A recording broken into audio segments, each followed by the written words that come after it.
नमस्कार मेरे किसान भाई, पशुपालक भाई, डेयरी फार्मर्स, आप सबका स्वागत है आपके अपने चैनल पशु उपचार ओनली सॉल्यूशन में। आज हम इस वीडियो में बात करेंगे कि गाय और भैंस में जो लू लग जाती है उनको हीट स्ट्रोक के बारे में कि आखिर हीट स्ट्रोक या हिंदी में बोले तो लू लगना आखिर क्या है, और अगर आपके पशुओं को लू लग जाती है तो इसका कैसे देसी इलाज करें, कैसे इसका प्राथमिक इलाज करें, और अगर स्थिति ज़्यादा गंभीर हो जाती है तो इसका सही से कैसे इलाज करें, इस बारे में हम वीडियो में बात करेंगे। साथ में जानेंगे कि लू लगने के लक्षण गाय और भैंस में आखिर क्या है। तो सबसे पहले हम बात करते हैं कि आखिर हीट स्ट्रोक आखिर पशुओं को लू कैसे लगती है।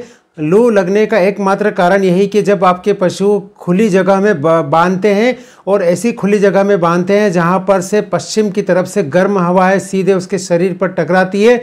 और लू लगने का सबसे पहला जो एक कारण होता है, एक तो गर्म हवा होती है, दूसरा जो कारण होता है, कारण यह है कि आप उसको पशुओं को जो पानी पिलाते हैं सुबह और शाम, कम से कम दिन में 3 बार पानी पिलाइए, सुबह, दोपहर और शाम। लू लगने की वजह एक ये भी है। तो लू लगने का कारण क्या होता है कि पानी जब आप पशु को पिलाते हैं तो उस पर जो टाइमिंग मिस होता है, उस टाइमिंग मिस होने की वजह से पशुओं को लू लग जाती है। कारण ये है कि जब आप पशुओं को सुबह 6-7 बजे 8 बजे तक पानी पिला देते हैं और दिन में जब पानी पिलाने की बारी आती है, आपको पता है कि मुझे दिन में 12 से 1 बजे के आसपास अपने गाय भैंस को पानी पिलाना है, तो उस दौरान जो पशु मालिक होते हैं, जो उनके घर के सदस्य होते हैं, किसी कारण से या तो बाहर चले जाते हैं या आलस के कारण दिन में 2 बजे 3-3 बजे तक उनको पानी नहीं पिलाते हैं। इस दौरान सबसे ज़्यादा जो लू का जो प्रकोप होता है, गर्म हवाएं जो सबसे अत्यधिक होती है, वो दिन में 11 बजे से लेकर दिन में 3 बजे तक अत्यधिक होती है। उसी दौरान अगर पानी की शरीर में जब पशु के शरीर में पानी की जब कमी हो जाती है तो उसी दौरान ही उनको लू लग जाती है, यानी कि हीट स्ट्रोक हो जाता है। और हीट स्ट्रोक होने की वजह से पशुओं को शरीर में जो इसके लक्षण, प्राथमिक लक्षण जो होते हैं, सबसे पहला लक्षण होता है उस पशु को अत्यधिक तीव्र तेज बुखार आ जाता है। बुखार आने के साथ साथ अत्यधिक तेज उसको दस्त लग जाते हैं, पतले गाय हो चाहे भैंस हो।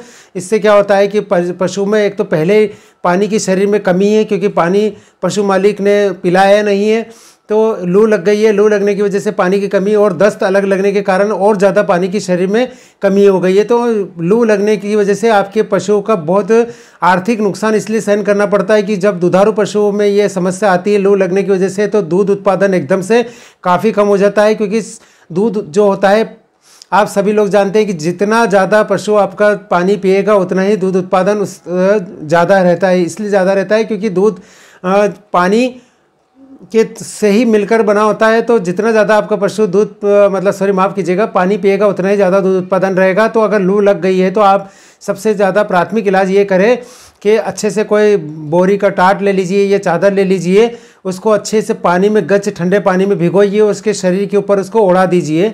और ओढ़ाने से क्या होगा कि उसके शरीर में उससे ठंडक मिलेगी, और ठंडक मिलने से उसके शरीर का टेम्परेचर जो है वो डाउन होगा। टेम्परेचर डाउन होने से उसका बुखार भी उतरेगा। ये है एक पहला प्राथमिक इलाज। जब तक कि आप किसी पशु चिकित्सक को नहीं बुला लेते तब तक के लिए आप उसको ठंडा पानी के एक चादर, या जैसे हम बुखार आने पर सिर के ऊपर ठंडे पानी की पट्टी रखते हैं, ऐसे ही पशु को आप चादर या फिर बोरी के टाट को अच्छा ठंडे पानी में भिगोकर उसके शरीर पर ओढ़ाइए। ओढ़ाने से क्या होगा, उसके शरीर का टेम्परेचर कम हो जाएगा, तो पशु को काफ़ी रिलीफ मिलेगी। जब आप पशु चिकित्सक को बुला लेते हैं तो पशु चिकित्सक क्या करेंगे कि बुखार के लिए जब वो थर्मामीटर से चेक करेंगे तो बुखार काफ़ी तेज़ मिलता है उनको। कई बार 102 से लेकर 105 डिग्री के फ़ारेनहाइट तक मिल जाता है उनको। तो उस कंडीशन में वो निमोसिलाइड पैरासीटामोल इंजेक्शन लगा देते हैं, और इंजेक्शन बी कॉम्प्लेक्स लगा देते हैं, CPM इंजेक्शन यानी कि क्लोरफेंड्रामाइड इंजेक्शन लगा देते हैं।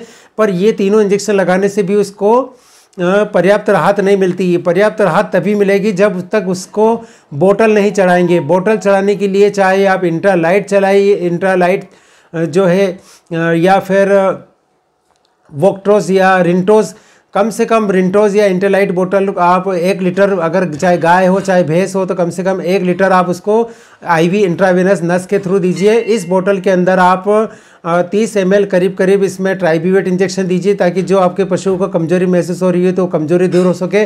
फास्फोरस इंजेक्शन जरूर इसके अंदर मिलाइए। कम से कम अगर 1 लीटर की बोतल आप चढ़ा रहे हैं तो 30 ml पूरा एक ही बार में डाल दीजिए। और अगर आधा लीटर की बोतल अगर आप रिंटोस या इंटरलाइट चढ़ा रहे हैं तो 15 ml हर प्रति बोतल में इसको फास्फोरस डालिए। हमेशा ध्यान रखिएगा कि ट्राइब्यूवेट और फास्फोरस आधा लीटर की बोतल में 500 ml की बोतल में 30 ml पूरा मत डालिए, 15 ml ही डोज इतना डालना चाहिए, ताकि पशुओं को जो एकदम बेचैनी होती है, झटका लगने की जो यानी कि शौक लगने की जो समस्या होती है वो नहीं होगी।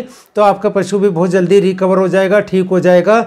तो कम से कम आपको मान के चलिए कि अगर दस्त लग रहे हैं तो उस कंडीशन में आप उसको बायोट्रिम वगैरह इंजेक्शन मत लगाइए, क्योंकि रिंटोस के अंदर पूरे ही इंटेलाइट यानी कि पूरा ही एक कंपाउंड ऐसा बना हुआ है कि उससे दस्त भी बंद हो जाएंगे, आपके पशु के शरीर में पानी की कमी भी पूरी हो जाएगी काफ़ी हद तक, और जब पशु का बुखार उतर जाएगा तो वह सामान्य रूप से पानी भी पीने लगेगा। तो मेरा ये निजी अनुभव है कि कम से कम 2 दिन तक जरूर बोतल इंट्रावेनस बोतल चढ़वाइए, ताकि आपका पशु जल्दी से जल्दी ठीक हो सके।